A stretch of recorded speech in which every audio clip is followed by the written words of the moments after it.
బయట మాట్లాడుతూనే ఉంటారు. సో మనం మిస్ అయ్యేది ఏంటంటే ఇక్కడ దేవుని రక్షణ.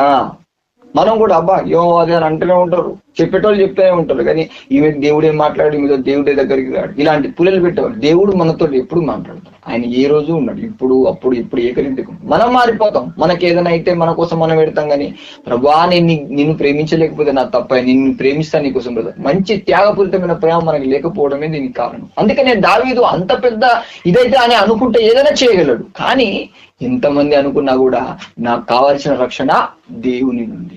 హల్లెలూయా. దేవుని రక్షణ నాకుంటే ఈ పిచ్చికాకులు ఎన్ని మాట్లాడితే నాకేమైతుంది? అసలు దేవుని రక్షణ మనకున్నా. అందుకని ఏమంటున్నాడు, చదవాలి. యెహోవా నీవే నాకు కేడముగాను. నీవే నాకు కేడం అంటే మనకు ఆధారంగాను, నీవే నాకు అతిశయాస్పదముగాను. నీవే, నిన్ను బట్టే నేను అతిశయాస్పదంగా అతిశయిస్తూ ఉంటానయ్యా. నా తల ఎత్తువాడవుగాను, నా తలను ఎత్తువాడవుగాను ఉన్నావు. ఇప్పుడు మనం తలెత్తి తిరగాలంటే నీ కుటుంబం ఇదిరా, నీ భర్త ఇది, నీ కుటుంబం ఇలాంటిదంటే తలెత్తుకొని తిరగలేం. కానీ దేవుడు ఏం చేస్తాడంటే, బిడ్డ నేనున్నాను, తలెత్తుకొని తిరుగు. ఆమేన్. కానీ ఇది మనం దేవుని దగ్గర పోరాడి ప్రార్థన చేస్తే, అది పోయింది, అది అటే పోయింది, ఇది పోయింది, ఇది ఇటే పోయింది, వాడు పోయింది, అటే పోయింది, ఇలాంటివి రావద్దు. నా దేవుడు తల దించుకునేటట్టు చేస్తాడు కదా, తల ఎత్తి తిరిగేటట్టు చేసే దేవుడు. మొరబెట్టు ఉత్తరం ఇస్తా అంటాడు. మొరబెట్టి ప్రార్థన చేసి మోకాల మీద ఉండి ఉపవాసం ఉండైనా ఏది చేయలేకపోతున్నావు అది చేసే వరకు నిద్ర పట్టకుండా ప్రార్థనలో మనం గడపాలి. ఆమేన్. మనం ఏం చేస్తాం? తిండి లోకం, ఇల్లు లోకం, పని లోకం. ఏమైంది బిడ్డ? పని పని పని పని పని లాస్ట్ నీ పని పని చేద్దాం దేవుడు అనలే. పనిలో దేవుని పని కూడా నడవాలి. రోజు ఆరాధన, స్తుతి, వాక్యము, ప్రార్థన, దేవునితో సంబంధము, ఎంత పాటలు పాడి ఎంత ఆరాధిస్తున్నాం, దేవుని యొక్క ఆశీర్వాదం. అందుకనే దావీదు ఏమంటున్నట్టే, అందరి విషయాలు పక్కన పెట్టు, నేనైతే నిన్ను బట్టి అతిశయిస్తాను. రెండోది అంటే నా తల ఎత్తుకుని తిరిగేటట్టుగా చేయగల సమర్థుడవు ఆమెకు లేకపోవచ్చు. నీకేమైంది మరి? నువ్వు దేవుని దగ్గర పోరాడితే నీ తల ఎత్తుకు దేవుడు చేయడా?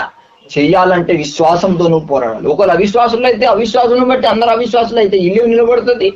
ఒకడు ఓడిపోయినా ఒకడు గెలవాలి. ఆమేన్. అందుకే దేవుడు అంటాడు, తల ఎత్తుకుని వాడవు ఇవే. చదవాలి. నేను యెహోవాకు మొరపెట్టినప్పుడు ఆయన తన పరిశుద్ధ పర్వతము నుండి నాకు ఉత్తరం ఇచ్చును.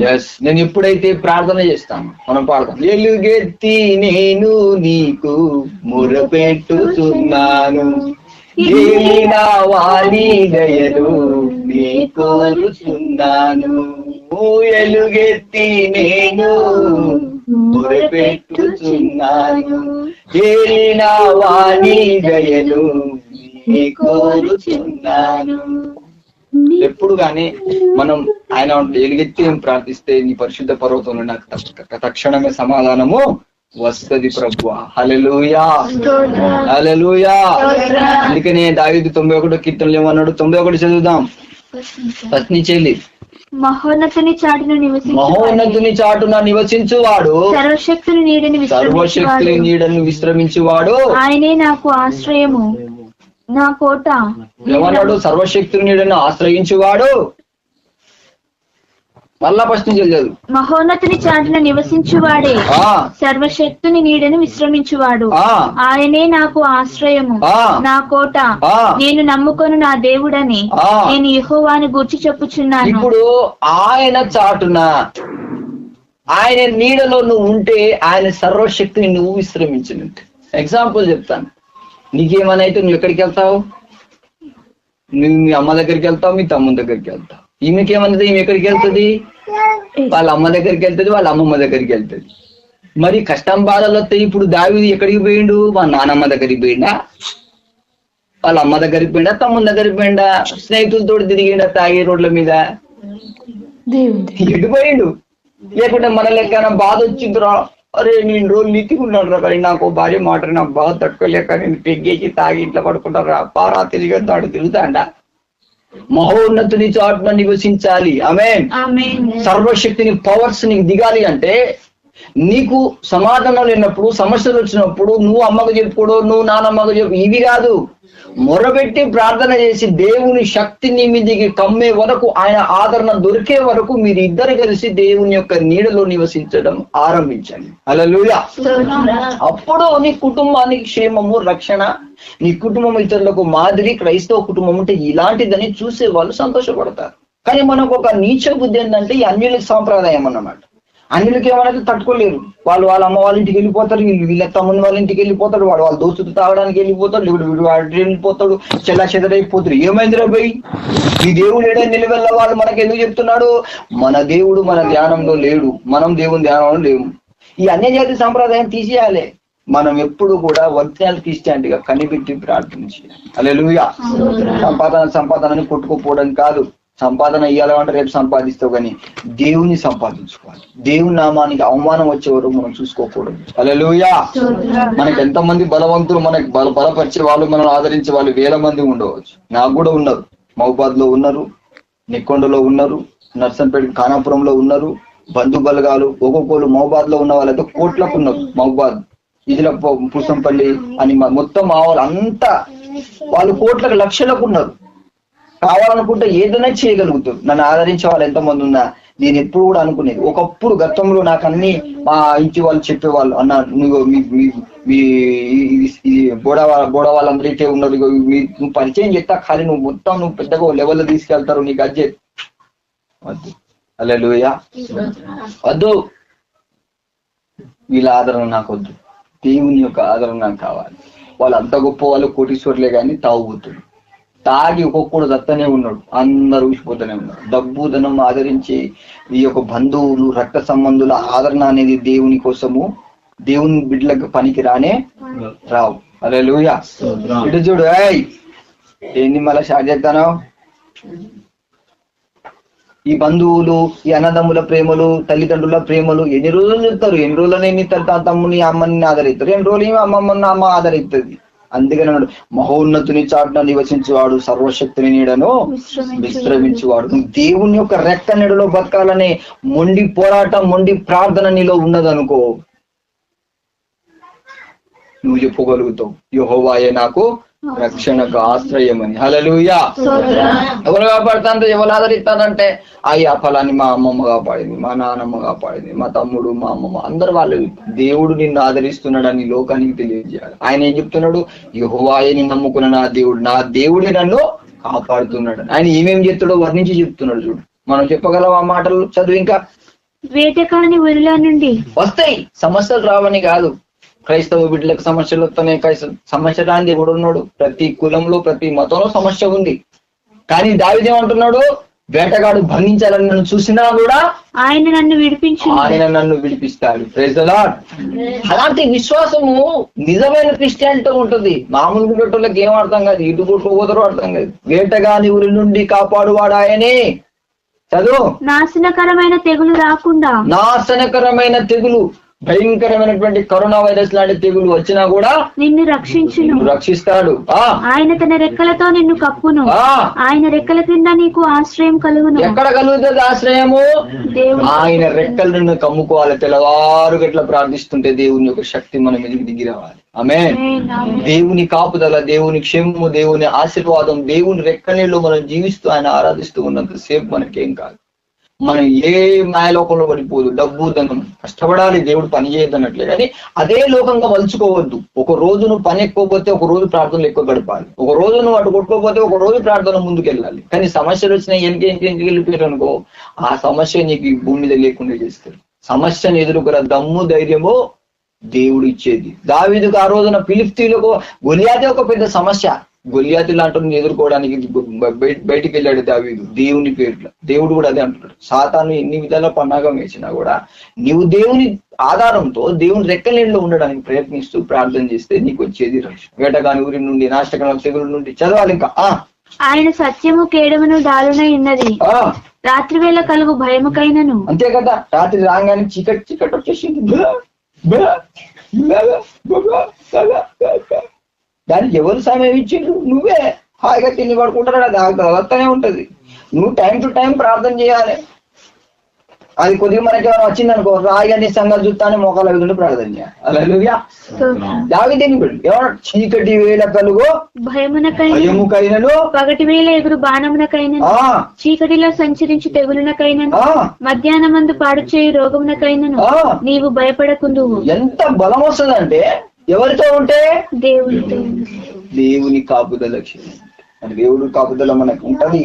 ఆ దేవుడి రెక్కలో మనం ఉంటే మనకి ఏ భయం ఉండదు. దేవుడు ధైర్యం ఇస్తాడు, నేనున్నా అంటాడు, కానీ మనం దేవునితో ఉండు. చదవాలి. నీ ప్రక్కన 1000 మంది పడినను, ఎంతమంది? 1000 మంది పడిపోదు, నువ్వే బలపడకుంటే 1000 మంది పడుతున్నావు, నీకేం కాదంటున్నాడు. చదవాలి. నీ కుడి ప్రక్కన 10,000 మంది కూలినను అపాయం నీ యొద్దకు రాదు. నీవు కన్నులాడ చూచుచుండగా భక్తిహీనులకు ప్రతిఫలము కలుగును. యెహోవా నీవే నా ఆశ్రయము అని నీవు మహోన్నతుడైన దేవుని నీకు నివాస స్థలముగా చేసుకొని ఉన్నావు. నివాసంగా చేసుకున్నాడట, మహోన్నతుని నీకు నివాస స్థలము చేసుకుని. ఇది కాదు, నీ నివాస స్థలం ఎవరు? ఆయన. ఆయన మీద నీ జీవితాన్ని కట్టుకొని ఆయనతో జీవించవలసిన విధానాన్ని అవలంబిస్తున్నంత కాలము నీకేడు రాదు. హల్లెలూయా. అయితే మనం ఆయనను అవలంబించకుండా, ఆయన రెక్కలలో ఉండకుండా, ఆయన నివాసంగా మనం చేసుకోకుండా, ఆయన ఆదరిస్తే ఆయన ద్వారా బ్రతకాలని కలగనకుండా ఏదో ఎవరు ఆదరిస్తారు, ఎవరు నడిపిస్తారు, ఎవరు ఏదో నడిపిస్తారు, ఏదో ఎంత మామూలు విషయం. అందుకనే మహోన్నతుని చాటులో నివసించు, సర్వశక్తిని నీడలను విశ్రమించు. మహోన్నతుని నేను నివాస స్థలముగా చేసుకొని ఉన్నావు గనుక అపాయమేమీ రాదు. ఆమేన్. ఎవరైతే దేవుని నివాసంగా మార్చుకుంటారో, ఎవరైతే దేవుని మీద ఆధారపడి దేవుడే నాకు సర్వం అనుకుంటారో వాళ్లకు ఏమి రాదు. దేవుడి వాక్యం దీవించునుగాక. పాట పాడి ప్రార్థన చేసుకున్నాం. ఏ తెగులు సమీపించనీయక, ఏ కీడైన దరి చేరనీయక, ఏ తెగులు సమీపించనీయక, ఏ కీడైన దరి చేరనీయక, పగలన్నీ తొలగే వరకు, ఆత్మలో నెమ్మది కలిగే వరకు, పగలన్నీ తొలగే వరకు, ఆత్మలో నెమ్మది కలిగే వరకు, నా భారము మోసి నిలచి ఆదరించితివి, ఈ స్తుతి మహిమలు నీకే చెల్లించెదను జీవితాంతము. నా భారము మోసి నిలచి ఆదరించితివి, ఈ స్తుతి మహిమలు నీకే చెల్లించెదను ఘనమైనవి కార్యములు నా యెడల, స్థిరమైనవి నీ ఆలోచనలు నా యేసయ్యా. ఘనమైనవి నీ కార్యములు నా యెడల, స్థిరమైనవి నీ ఆలోచనలు నా యేసయ్యా. కృపలను పొందొచ్చు కృతజ్ఞత కలిగి, స్తుతులర్పించెదను అన్నివేళలా. కృపలను పొందొచ్చు కృతజ్ఞత కలిగి, స్తుతులర్పించెదను అన్నివేళలా. అనుదినము నీ అనుగ్రహమే, ఆయుష్కాలము నీ వరమే, అనుదినము నీ అనుగ్రహమే,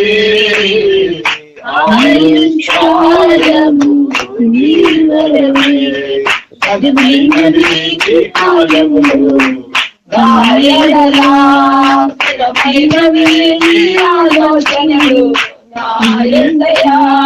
ఘనమైనవి నీ కార్యములు నా యెడల, స్థిరమైనవి నీ ఆలోచనలు నా యేసయ్యా. ప్రార్థన చేసుకుందాం. మహాకనికరం గల తండ్రి, ప్రేమ గల ప్రభువా, అవును ప్రభువా, మహోన్నతుని నివాసంగా ఎవరు చేసుకుని ఉంటారో వారి కుటుంబమునకు ఏ కీడియు రాదు, ఏ అపాయమును సమీపించదు నాయన. మహోన్నతుడైన ప్రభువా, 10 మంది మా గురించి చెప్పడానికి కారకుడి నీవే. నేను వెతకకుండా పని అనే లోకము, మాయాలోకంలో బతుకు, సంపాదన, ఇల్లు, సంసారం అనే మాయాలోకంలో కొట్టుకోబోతున్న మా బ్రతుకులకు ఎప్పుడు మెలకు వస్తుందా అని మీరు చూస్తూ ఉన్నారు ప్రభువా. మాకు వచ్చే ఉంది. మా శత్రువులు మమ్మల్ని ముట్టుకొని చుండగా మా శత్రువులతో మేము పోరాడి నా దేవుడైన యెహోవా నా కేడము, గడ్డగాని ఊరి నుండి కాపాడగలవాడు, చీకటి తెగులకైనను రాత్రి వేళ కలుగు భయముకైనను భయపడిందని ధైర్యంగా చెప్పుకునే రక్షణ, సమాధానం, అటువంటి ధైర్యం ఈ కుటుంబానికి ముఖ్యంగా ప్రభువా. అయా సహోదరి మరి అనుషకును తిమోతికి దయచేయండి. బిడ్డలు ఈ కుటుంబంలో ఏకీభవించి కనిపెట్టి మోకాళ్ళ మీద ప్రార్థిస్తుండగా బిడ్డకు జవాబివ్వండి. కుటుంబంలో ప్రతి అశాంతి, దురాత్మ క్రియలందరినీ యేసు నామములో తొలగిస్తూ ఉన్నారు.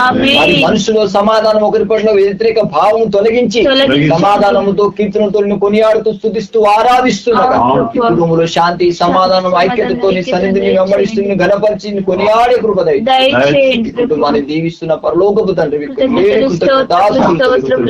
ప్రార్థన ద్వారా ఈ కుటుంబంలో మీరే మా ఘనత ప్రభావములు పొందమని అయినా మరి ముఖ్యంగా ఆయన హుసేన్ మరి పరిశుద్ధాత్మ ఉరియను బట్టి, విజయాన్ని బట్టి నీకు వందనం. వారి కుటుంబంలో కూడా శాంతి, సమాధానం, మరి ప్రేరలో వచ్చిన మా అందరికి కూడా మీ క్షేమమునిస్తుంది స్తుతిస్తూ ఈ కుటుంబంలో ఈ ఆశీర్వాదాలతో బిడ్డల మధ్యలో సమాధానం, గొడవలు, సమస్యలు ఇక్కడ తొలగించి ఐక్యముతో నేను ప్రేమిస్తూ పిల్లలను కూడా క్షేమం దయచేయండి ప్రభావ. అభిషేక అక్షయని ఆత్మశక్తితో నింపి కుటుంబ సమేతంగా దీవించి ఆశీర్వదించిన సంవత్సరంలో నిండు ఆశీర్వాదాలతో నింపి మీరే మహిమ పొందమని యేసు నామములో ప్రార్థించి వేడుకుంటున్నాము తండ్రి. ఆమేన్.